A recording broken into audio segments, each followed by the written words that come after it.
let us finish up the last few chapters of this exciting semester. You finished.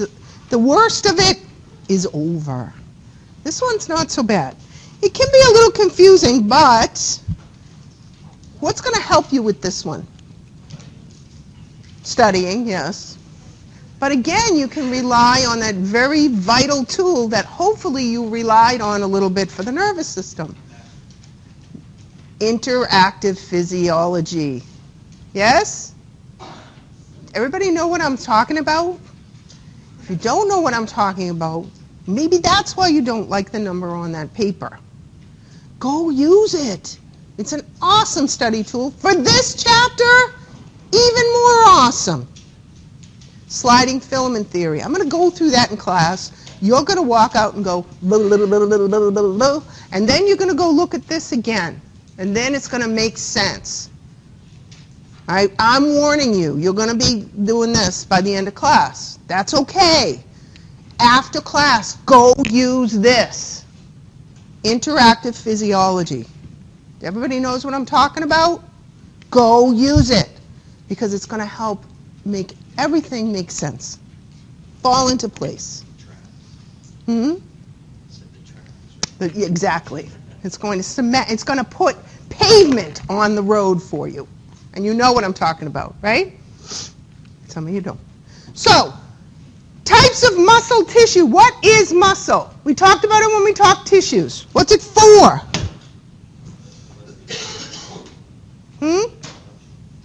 Move stuff. You humans can't sit your feet in the ground and suck nutrients from the dirt, can you? In order for you to survive, what do you have to do? You have to move through your environment. And things need to move through your system. Yes? So, muscle is what's going to help with movement. Now, you know the different types of muscle. We already discussed it. Skeletal muscle. Tell me a little bit about it. It's striated. We're going to find out why in this chapter.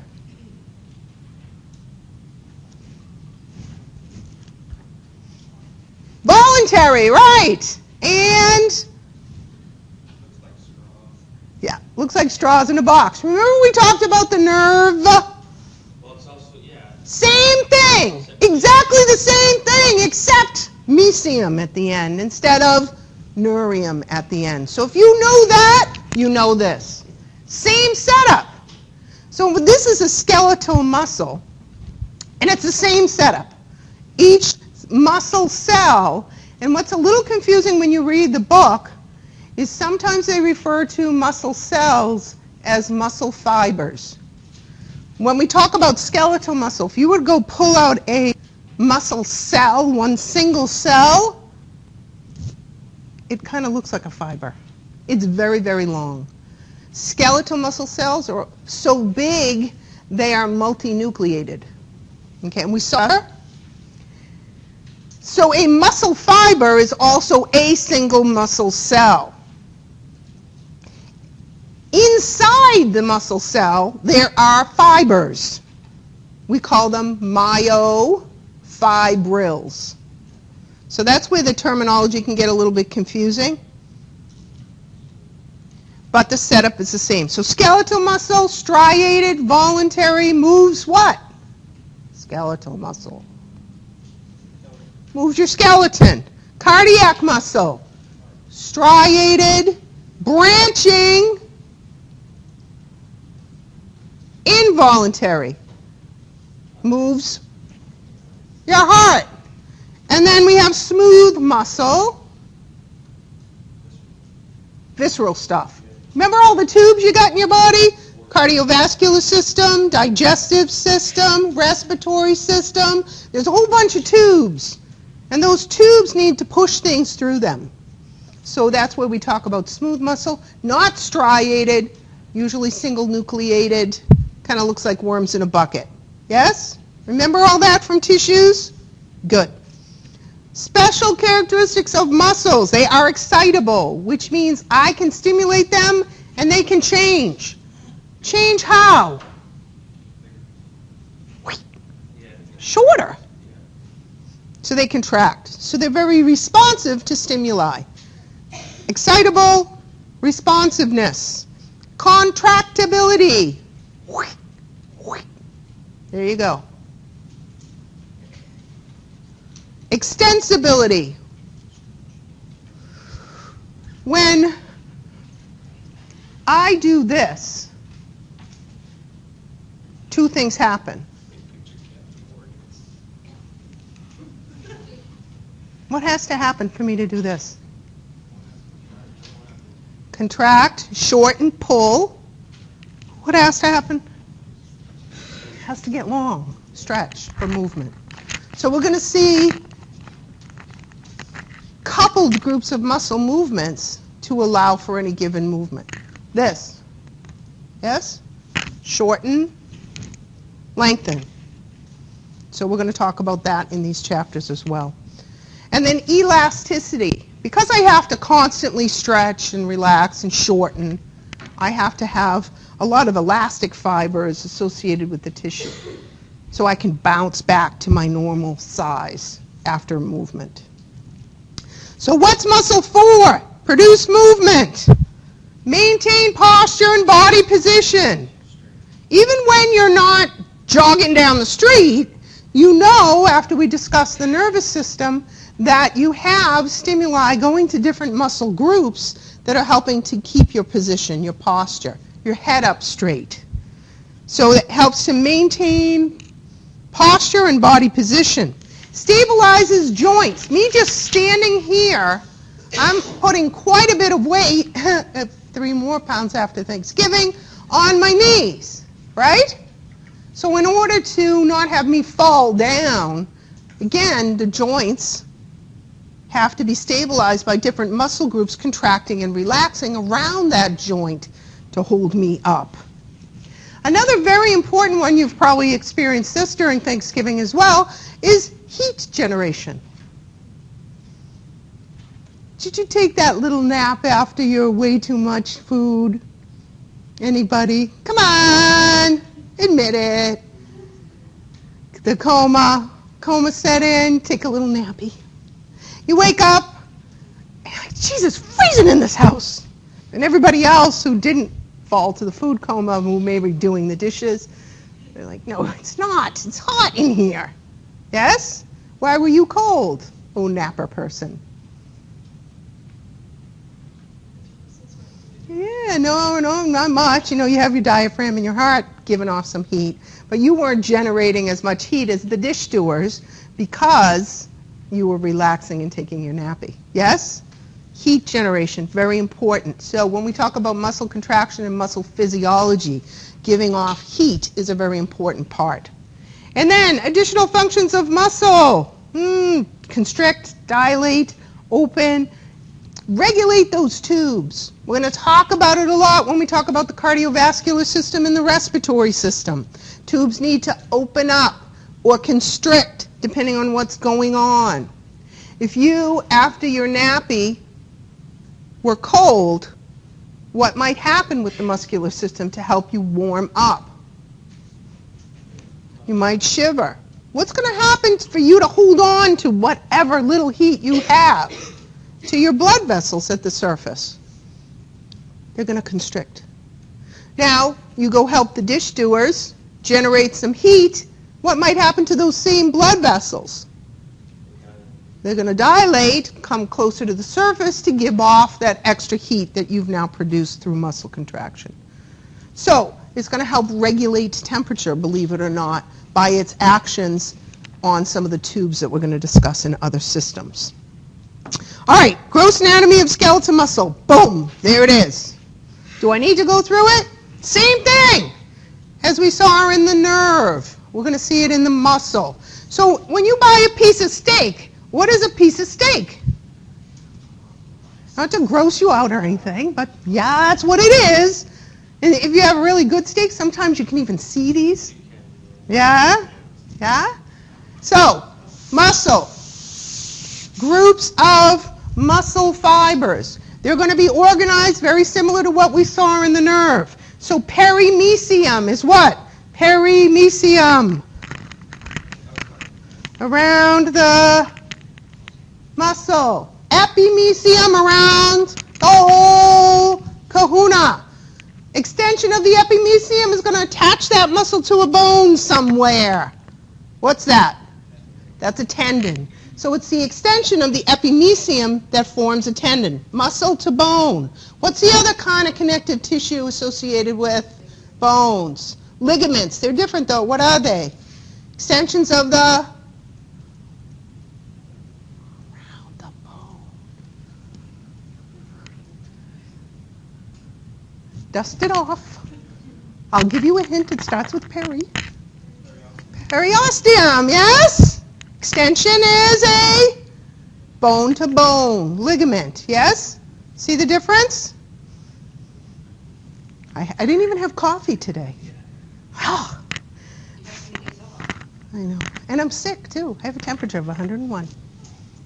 So, fascicles are wrapped by their own little wrappings, same description as we saw with the box of straws, right? So a fascicle is a group of those muscle fibers covered by what?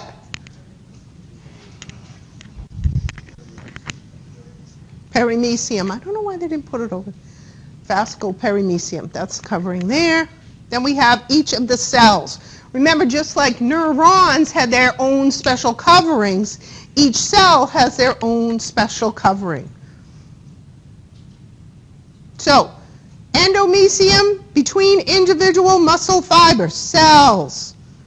The plasma membrane of a muscle cell.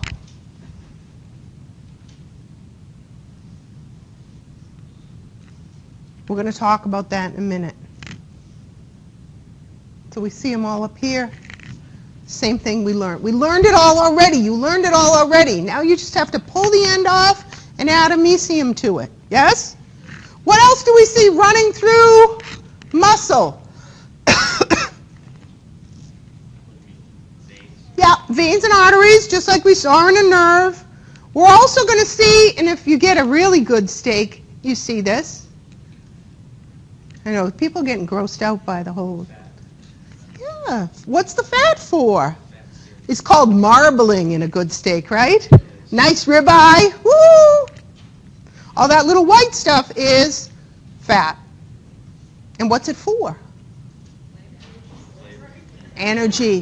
When we talk about the metabolism, second semester, we're going to talk about a reaction called cellular respiration. Produces ATP, energy. Muscle does not mind using an alternate source to produce its ATP. The alternate source muscle actually enjoys using is fat. Brain, on the other hand, extremely picky. No fat for me. What does the brain like to use to make its energy? Glucose, carbohydrates. Okay? So we'll see quite a few little dots of fat throughout muscle. That's going to help supply those muscle cells with the energy it needs to do its job. So understand the gross anatomy of a muscle. All of the terms there for you on page 278, describing the coverings, the attachments, the sarcoplasm. That is the, when we see sarco in a word, add it to all the words you already know. What's a cytoplasm? Is the liquid portion of the cell, yes? Stuff floating around. So what's sarcoplasm? Muscle insides. Same thing. So we'll see a lot of the terms put sarco, mysium to words you already know. When you get a nice juicy steak, back to the steak again, it's red. Why? Not only blood. Inside the muscle cells, because oxygen is such a premium thing for that ATP production, we also have a pigment called myoglobin. Very similar to hemoglobin, except myoglobin is in your muscles. Yes? What do you think myoglobin is for? What's hemoglobin for? Yes, you have to know all this crap. Gases, gas exchange, carrying oxygen, getting rid of carbon dioxide. Myoglobin has the same job. So this is going to hold on to some oxygen so that ATP production can happen at different times inside the muscle. The next thing they talk about is a myofibril. Now, myofibrils are little fibers inside muscle fibers or muscle cells. You see, we just got confusing with the terminology. So little fibers, myofibrils, inside a muscle cell, which is also called a what? Muscle fiber. See the difference? Are what we're going to talk about next. What we also see here is the stripes. Now we're going to discuss why the stripes can be seen. It has to do with the myofibrils and the very specific proteins and their very highly organized setup that actually causes visible stripes when we look at it under the microscope.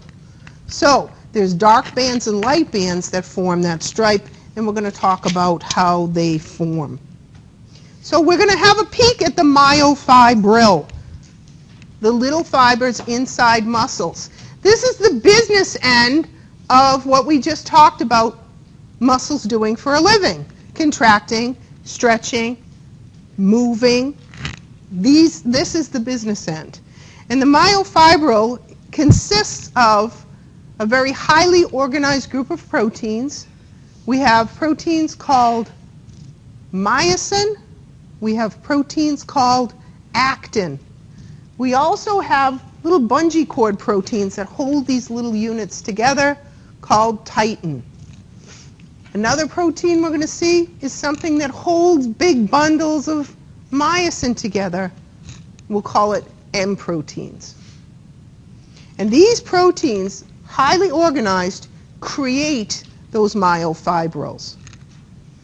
Now, as you can see here, and this is something you have to know, and it's all outlined for you on page 281 under striations, sarcomeres, and myofilaments. You have to understand why you see the stripes. You might even have to label a little diagram with what the different portions are. Yes? So let me show you what the makeup is. If I go down to each of these little units, and each of the little units are found from here to here. The ends of these units are called Z lines or Z discs. This is where that little bungee cord protein I was talking about, titin, hangs out. That's going to hold this whole little unit together. The little unit I'm talking about from Z to Z is called the sarcomere. Sarco, what's that? Muscle, yes? So sarcomere, and this is a blow-up of the specific proteins that we're going to find associated with the myofibrils. So those little bungee cord proteins are here. See them? They're going to hold everything in. The sarcomere from Z disc to Z disc or Z line to Z line are going to help hold in very specific proteins. This one here is called actin. And actin looks like a string, two strings of pearls kind of twisted together. It's thinner than the other protein, myosin. So we sometimes refer to actin as what? The thin filament. Myosin, on the other hand, anybody golf? Nobody golf. Does anyone know what a golf club looks like? There you go. That's a better question. Big straight pole, little head on the end. Yes? Take a whole bag of golf clubs out of the bag, pull them out, twist them around a little bit, and that's what myosin looks like. So the little golf club heads sort of stick out, and the poles of the golf club hold that thick filament together. So a whole bunch of them together, like a bag of golf clubs, forms myosin.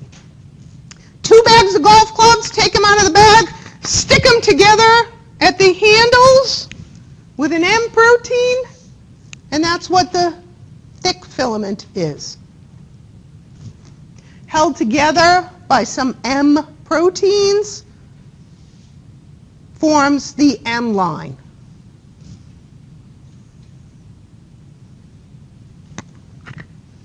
Now, you see there's kind of spaces in between? That's what causes the stripes.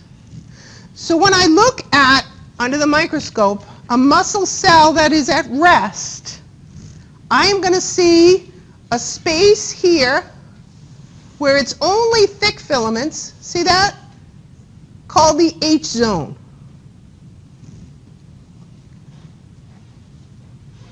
Thick and thin, when they overlap, are going to be darker, yes? What do we call that? The A band.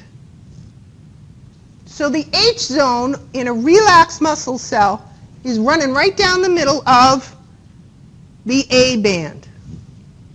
On either side, the beginning of this sarcomere and this sarcomere, we only have thin filaments and those little bungee cord proteins that form the Z disc.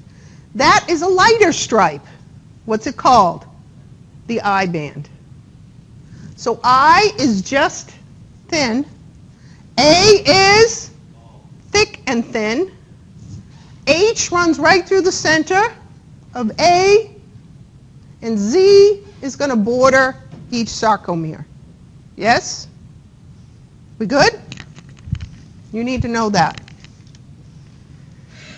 So, some of the proteins involved in the thick and thin filaments. Not only do we have myosin, and again, doesn't that look like a golf club? With the little head that sticks on the end and the tail. The head actually has the ability to hinge like this. And that's what's going to help with muscle movement. That actin, the pearls I was talking about, have more associated with it. There's other proteins associated with the thin filament. Two proteins we call regulatory proteins. One has a long name, tropomyosin, and it's like a long fiber that wraps around the pearls, yes? And then we have a little one, a short one, that's sort of like a fist, called troponin. The reason I said this, long word, long protein, tropomyosin, troponin, short word, short protein. Both of these are going to work together along with actin to stimulate myosin for attachment and muscle contraction. So we should know the names of all these guys and where they hang out inside the sarcomere, inside a myofibril. All of these guys on page 283, table 9.1, go from big to small. So they show you a muscle, the coverings, and then work their way down to the actual proteins that create these sarcomeres we just discussed. Now, just like any other cell, a muscle cell has all the same cell parts. Even though it doesn't look like that picture you labeled way back in chapter, whatever it was, chapter 3, I think, it has all the same parts. There are mitochondria. You see them in there. What's the mitochondria for?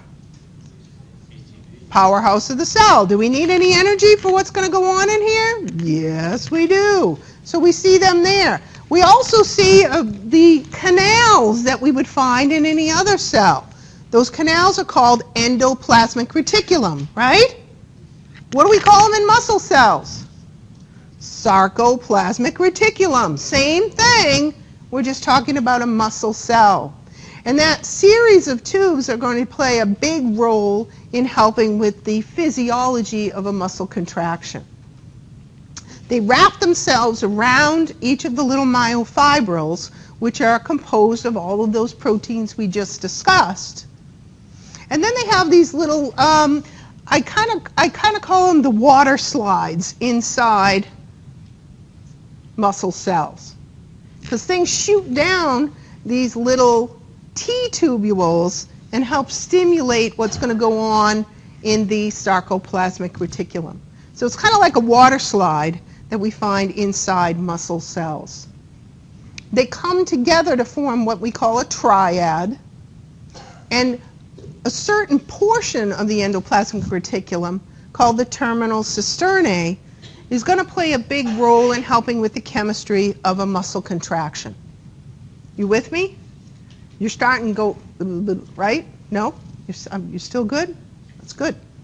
So this is the setup of inside a muscle cell and how the myofibrils line up with that triad, T-tubules, terminal cisternae of the sarcoplasmic reticulum. And what's a sarcolemma? Yeah, that's another name for the plasma membrane on the outside of a muscle cell. We good?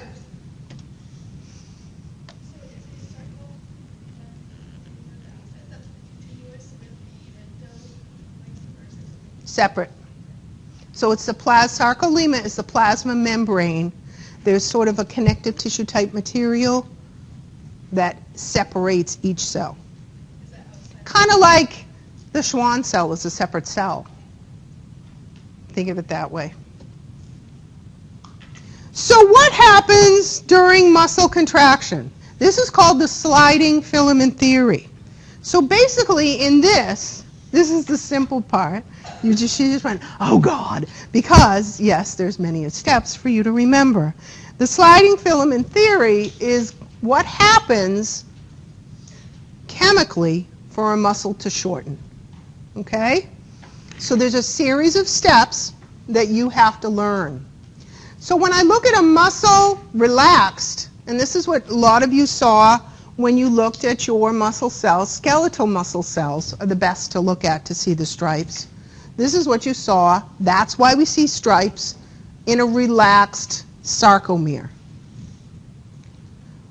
After the steps that we're going to learn today happen, the sarcomere shortens. So those little bungee cord proteins hold myosin in place, but the actin actually get pulled towards the center of the sarcomere. So what happens in a contracted sarcomere is all of a sudden what happened to the H zone that ran right through the A vein? It disappears. Exactly. So what happens, myosin, those little golf club heads, after the chemistry goes on, actually attach itself to actin and pull it towards the center. What happens to the sarcomere? It shortens. What happens to the muscle? It shortens. So in a contracted sarcomere, the H disappears. You can still see those M proteins because they're kind of thick, but not like we did way up there when it was wide open during relax. Okay? So now let's talk about the sliding filament theory. Action potential comes into play. And what's an action potential? You better know this. You just had a test on it. What is it? Yeah, what do you mean what is it? Yeah, nerve impulse. That's what's going to get the whole ball rolling. Remember when we talked about nerve, stimulating nerve, and we talked about the gap between nerve and nerve? What was that called? Synapse. And then we released some stuff. What was that? Neurotransmitter. All these things are up here. So phase 1, a muscle fiber is stimulated by who? Neurons. Yes? Remember, some of the effectors we discussed of neurons, what were they? Muscles. So now we're going to talk about what happens at the synapse between the axon end bulbs of a neuron and the sarcolemma of a muscle cell. That same stuff, neurotransmitter, is going to come into play. What's ACH? Acetylcholine releases, binds to what? Same thing we saw when we talked about a nerve impulse? Some kind of protein receptor, right? Specific for whatever that neurotransmitter is. And the protein receptor, when it was stimulated by acetylcholine in the neuron, what did it do? Opens up and lets what in? Sodium. Same thing. Now do you know why I make sure we cover muscle neurons before we cover this? Okay, same thing. So, ion permeability is going to change. Charge inside the cell is going to change. Just like it did in the neuron, it's going to happen in the muscle cell. Now we're going to talk about the series of changes that change in charge will stimulate. So we see ion permeability in the sarcolemma changing, sodium rushing in, making it more positive inside the cell. Local changes in the membrane, voltage is going to cause the same sort of blip on the charts for a muscle contraction as it did for a nerve impulse. So when a muscle contracts, we also call it what? Depolarization, okay? So we're going to use the same term we did for when a neuron fires off. You had a question. I answered it? No? You forgot what it was. All right, so depolarization is going to happen. We're going to talk about the specifics of that in a moment. Remember those water slides I talked about, the T-tubules? That change is going to slide down the water slide and cause effects on all sides, the terminal cisternae that are associated with it. And that's what's going to help change happen chemically within the muscle cell. So, action potential travels across the entire sarcolemma, plasma membrane. Action potential then takes a ride on the water slides, goes down the T-tubules. It's going to cause an effect on either side of it. So think of you going down the water slide and splashing water outside the water slide. It's going to get everybody on the other sides wet. Well, in this case, it's going to affect the Sarcoplasmic Reticulum on either side of the T-tubule, excuse me. They're called the terminal cisternae. They just have a special name.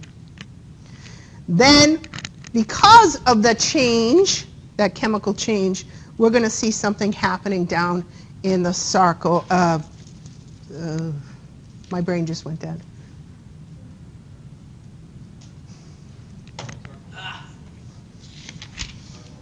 The sarcomere, thank you. Sarcolemma was stuck in my head. It's like, no, that's not right. Okay, question. So when somebody has to be shocked or activized, now is it like jump starting this process? Absolutely. So it's electrically stimulating, and when we talk about the cardiovascular system, we're going to see a group of cells called autorhythmic cells. And those guys actually help keep this going when we talk about heart muscle. So we get stimulation from the nervous system as far as heart rhythm goes, but the guys responsible for keeping that rhythm going are the autorhythmic cells. So cardioverting is like a Correct. right, that's what I'm saying. Yeah, it's going to get everybody zapped into rhythm. Yeah, because sometimes what happens is they get out of rhythm. Yeah. And the rhythm kind of has to start, I know I'm going to cardiovascular, I'll come back, but the rhythm starts at the top of the heart and gets spread across to the bottom of the heart. That's going to cause these chambers, top chambers, to contract and then relax, and then the bottom chambers to contract and relax. Your heart is just a pump. It's got 4 chambers. It pushes stuff. Stuff comes in, it pushes it out. That's what it does for a living.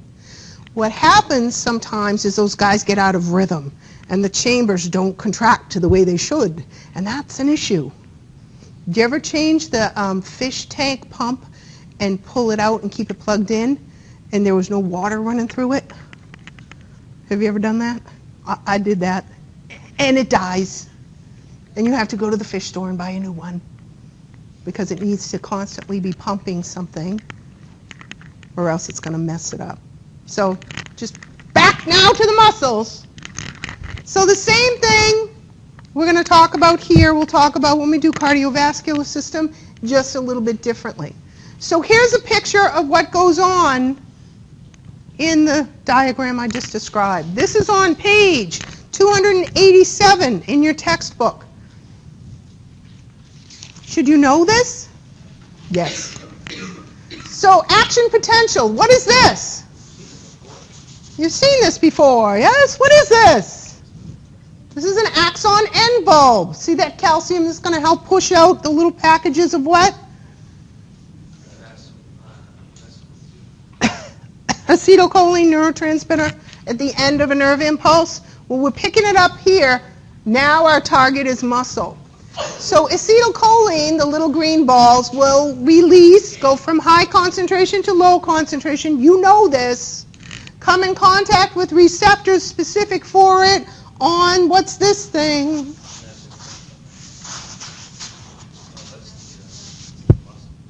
It's a muscle what? The sarcolemma, the plasma membrane of a muscle cell. When acetylcholine comes in contact with receptors, they're going to bind. Who's going to rush in? Sodium, because all cells have that same ion gradient. Membrane at rest is polarized. More sodium on the outside than on the inside. Is this all ringing a bell? Hopefully. So sodium's going to rush in with the help of that sodium-potassium pump, and acetylcholine is then going to be broken down or degraded to stop the whole thing from happening. By acetylcholine esterase. Just like we saw those voltage-gated channels fire off in a nerve impulse, action potential moves in waves down the cell as well. So we see a lot of these different receptors causing a wave of change across the polarized membrane at rest. And then after the acetylcholine is gone, repolarization will come. So I got a question. Does each individual muscle cell have like some type of neuron synapse connected to it? Correct. Or could there be like one on this side, but there be a cell in the middle? Correct. Both. There has to be some sort of stimulation. You can have more than one, So if just like a neuron. So a neuron doesn't have to have one single synapse, does it? A neuron can have many synapses. It could have it in different places.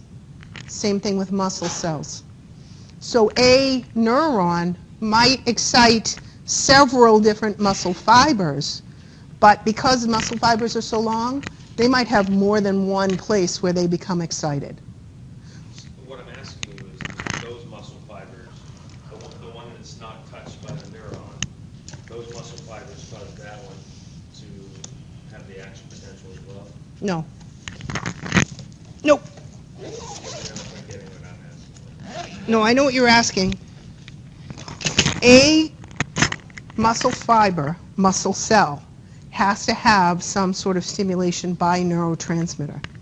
So, if, and I'll give you an example, if I go like this, my nervous system is going to send impulses to a whole bunch of different muscle fibers and cause a certain number of them to fire off, contract, shorten. Okay. Now, same movement, I'm picking up a load. Am I going to be able to pick up that load with the same number of fibers that were fired off when I didn't have the load on it? What has to happen now?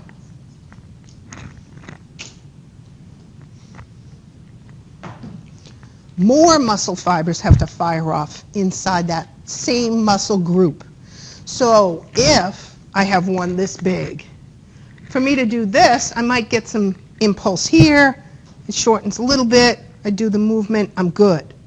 But that same guy, if I have to go pick this up, now might get impulse from 3 different neurons, so all of them contract. Did that answer your question? I know it was kind of roundabout, but hopefully that made sense. You stick the tweezers in the outlet, that's why your whole body goes. Exactly. And you know electricity can do the same thing, can cause this reaction to happen as well. Because it's an electrical event, I can also pick it up with the same kind of tracing as I did when we talked about the nervous system. So I can see depolarization and repolarization in your muscles because of the switch of ions. It's an electrical event. Anybody ever have a myogram? Really pleasant experience. Yes, where they go in, they zzz your muscles and they watch them do this. Hurts like a... Thank you. But anyway, same thing. So we can see the depolarization, repolarization in the same kind of chart. We look at the membrane potential, those numbers we talked about when we talked about nerve impulses, threshold, all of that good stuff, they come into play with muscles as well. So we can see threshold, that famous minus 55 millivolts, the change that happens within the muscle cell. Ion channels open, sodium rushes in. What's going to happen to the charge inside a muscle cell?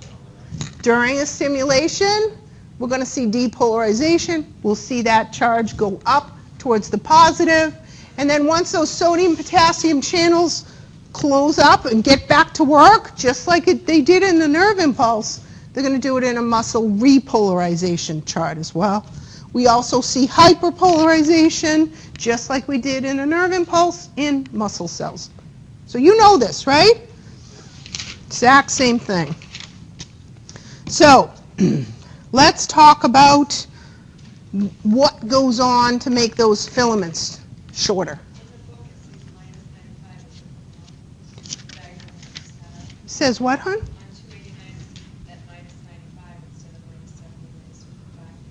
Oh, down here is hyperpolarization. Minus 95. Oh! No, different. It does, son of a gun.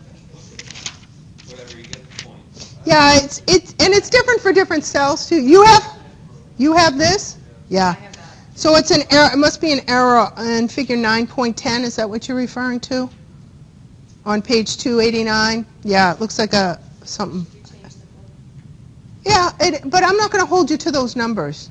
So don't be concerned. The numbers, remember, you have to, all right, you're going to hold me to them. So yeah, write those down. Erase that and write those down. Yes. It's different for each cells, too. Groups of cells are different. Those are average numbers, but different cells are stimulated more easily. Takes longer for other, like slow contracting fibers. We need more of a stimulation to fire those off. Fast contracting fibers, less stimulation will fire them off. So those numbers change. But understand the concept of those numbers, that there's some point I reach in which depolarization is then set off. So there is a threshold. Yes. Okay? So now comes the fun. Page 290 and 291, we are going to talk about what happens specifically to cause those little changes to occur. This is what we call the sliding filament theory. When you go into interactive physiology, and I don't know if I'm going to be able to get there, but we'll give it a shot. When you go into interactive physiology, you are going to go look at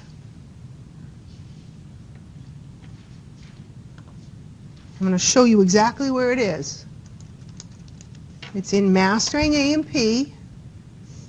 I'm doing this for a reason because if you haven't used it yet, shame on you, first of all. Isn't it awesome? Because I'm going to go through this in class right now, and you are going to walk out and go, blah, blah, blah. But if you go look at this, it's going to make total sense. So, let me get in there.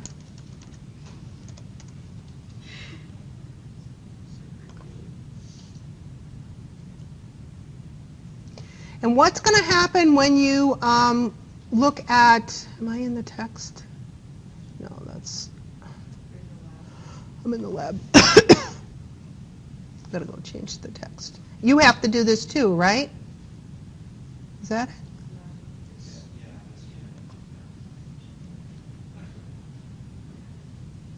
So we're going to change to the lecture book. No, it didn't do it. Which one is it? There's way too many in mine. Here's the lab. Top one, that's it. There you go. So your picture's going to change to the girl on the front cover of your book. That's where you're going to find the stuff. Then you go to My Study Area.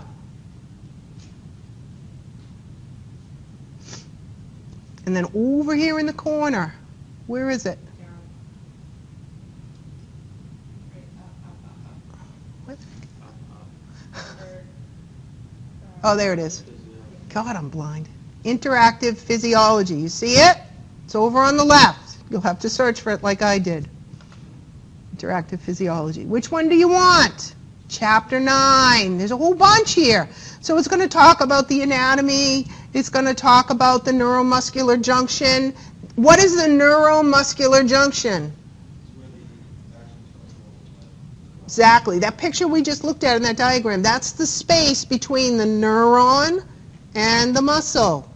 So the synapse is called the neuromuscular junction.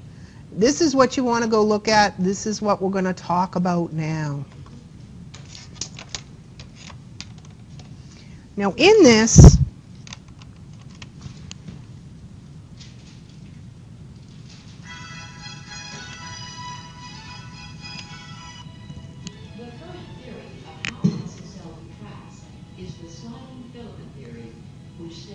can you hear that? The muscle cell occurs as the thin filaments slide past the thick filaments. During contraction, the sarcomere shortens, and the thin and thick filaments overlap to a greater degree. All right.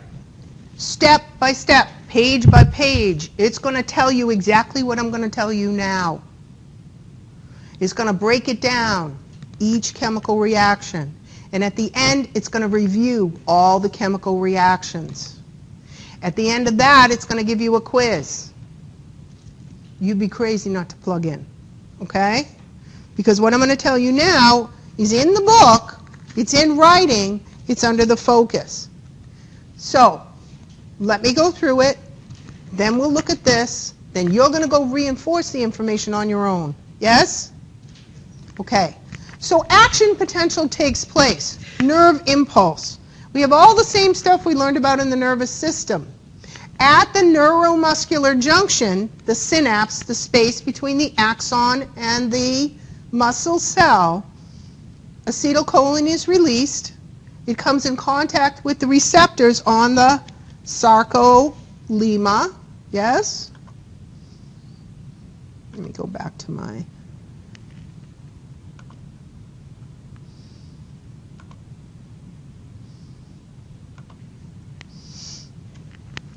So, acetylcholine is released, sodium rushes in, runs over to the T tubules, slides down the water slide, and causes an effect on either side of it. It affects calcium pumps on either side,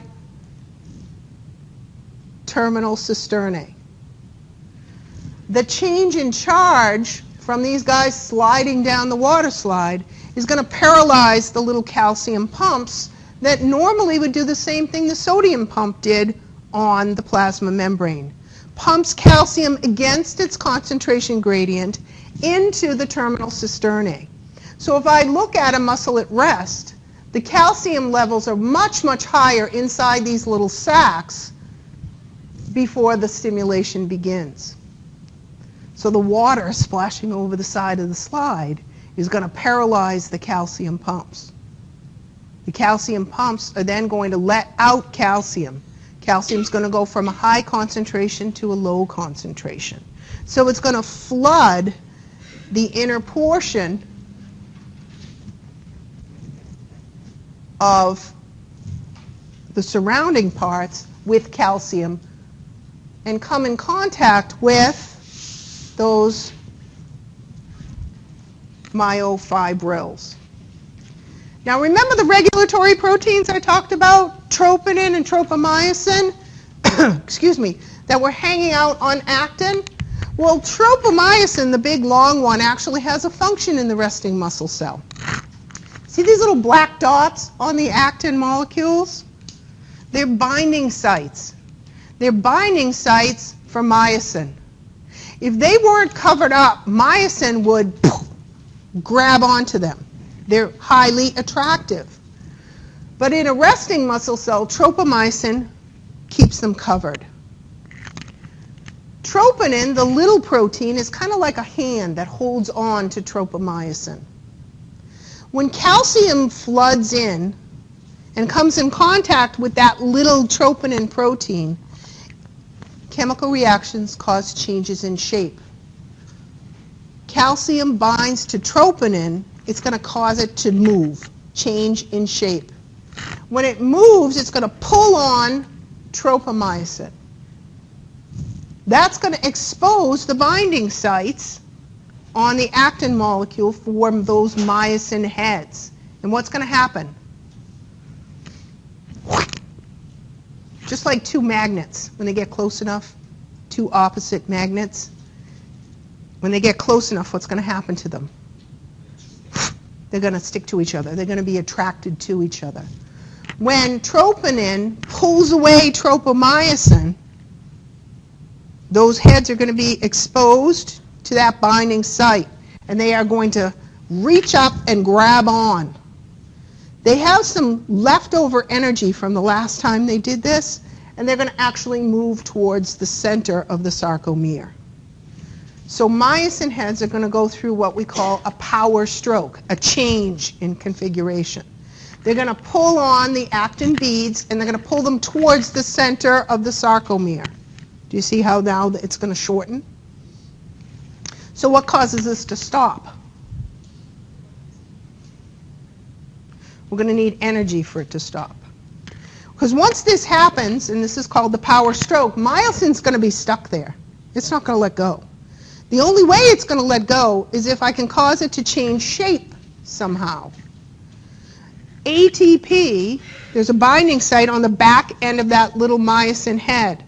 ATP is going to come along and fit into the binding site and cause myosin to basically change shape, let go, and come back down and lay the way it was before it was attracted to those ATP binding sites, or binding sites on the actin molecule.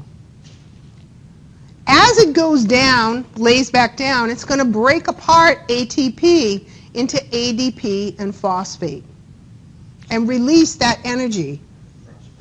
And it's going to hold on to the energy until what? It gets stimulated again to do its thing. In order to stop this, we have to get rid of the culprit that caused it to happen in the first place. Well, who was that? Calcium. Calcium ion binds to troponin, causes a change in shape, pulls away tropomyosin from the binding sites on the actin molecule. Myosin then binds to actin, undergoes a power stroke with that leftover energy from the last time it happened. But now, in order for me to let go, I need ATP. ATP is going to bind to myosin, cause a shape change. It will go back down to its original configuration. In the meantime, it's going to hydrolyze ATP into ADP and phosphate. That left energy is going to be held onto for the next time that molecule has to undergo a power stroke. The whole thing's going to stop when those calcium pumps wake back up again and suck calcium back into the terminal cisternae. The absence of calcium will allow the molecules to go back to their resting configuration. Yes? No? A little bit? All right. So that's the sliding filament theory of muscle contraction, muscle physiology. All of this is outlined for you in your book.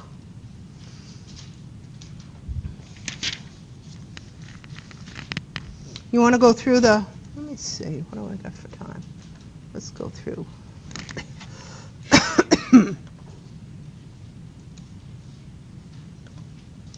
Let's go through some of this. So, there are many pages. You see it? And a summary on the same page. The sliding filament theory of how a skeletal muscle contracts involves the activities of 5 different molecules plus calcium ions. The 5 molecules include myosin, actin, tropomyosin, troponin, and ATP.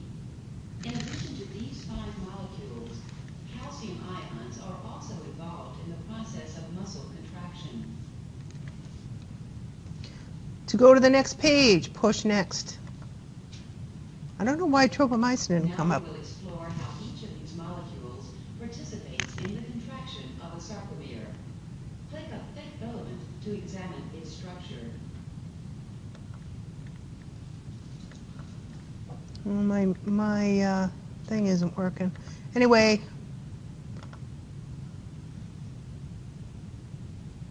The first molecule we will look at is the protein myosin. In skeletal muscle cells, the myosin molecules are bundled together to form the thick filaments. Click the thick filament to see an individual myosin molecule.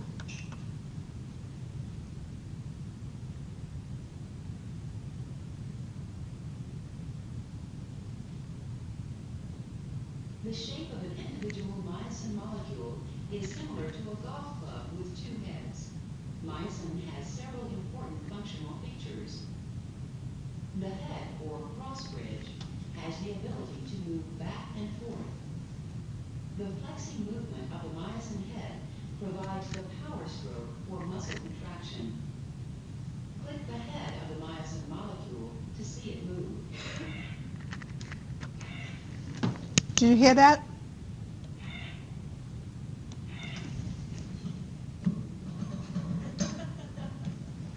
Anyways, the stupid little sounds, those goofy little things, guess what they're going to help you do? Remember.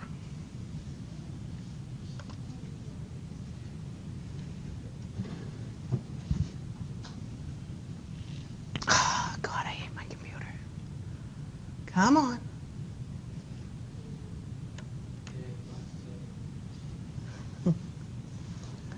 All right, so anyways, the computer just died. Something just died. Probably our internet. Go back. Yeah. Could be the site. You have a CD, by the way. Just use your CD. You'll see some of the stuff is eliminated here for some reason. It'll all come up on the CD. So use your CD if you've got it. If you don't have it, or you want to look at it when you don't feel like carrying it around, then go to the website. But definitely use your CD. All right? So let's click for attendance before I forget. Just pick A.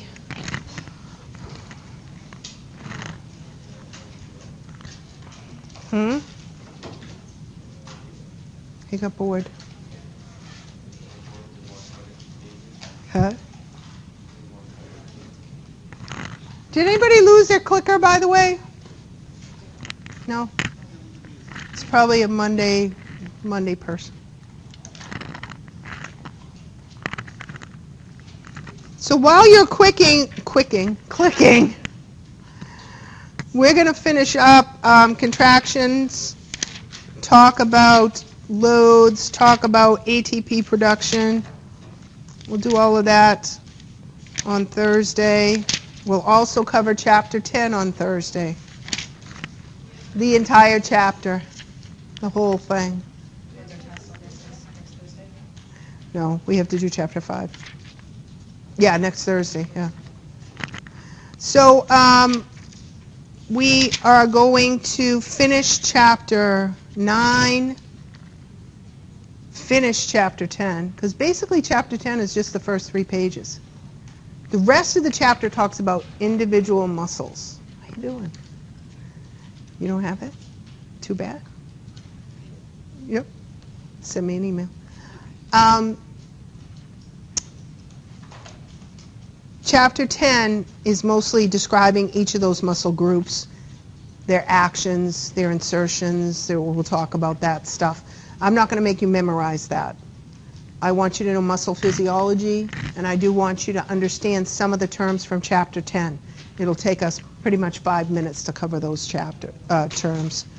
The rest, I want to warn you, what you need to know is 2 diagrams from that chapter. They're superficial muscles, anterior, posterior. Let me give you the page while you're... Did everybody click? So it's page 326 and 327 in your Chapter 10. You will see these exact diagrams on what? Your lab exam. So you need to know all of the superficial muscles for your lab exam. So I'm just giving you a warning. Guess what? Has anybody checked the study guide? It's up already. For lab. Diagrams, they're there. Okay? I highly suggest that you start studying them yesterday. Do we have a quiz on 9 and 10? No, we're going to have a quiz on 9 and 10 probably Tuesday. And I'm going to give you both. Two grades. What the heck, right? So, we'll finish up with that on... Thank you. Thursday. So go read the rest of it.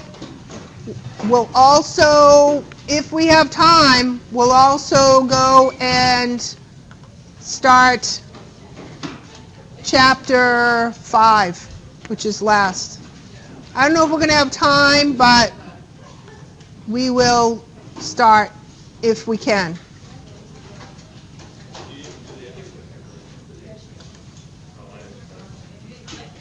You didn't click?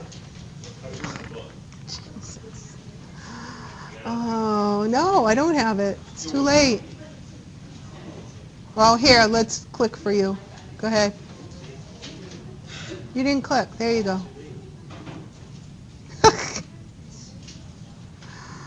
All right. We'll say E is the answer. Okay? I don't know. There's only 2 people. All right, hold on one sec, guys. I just have to stop.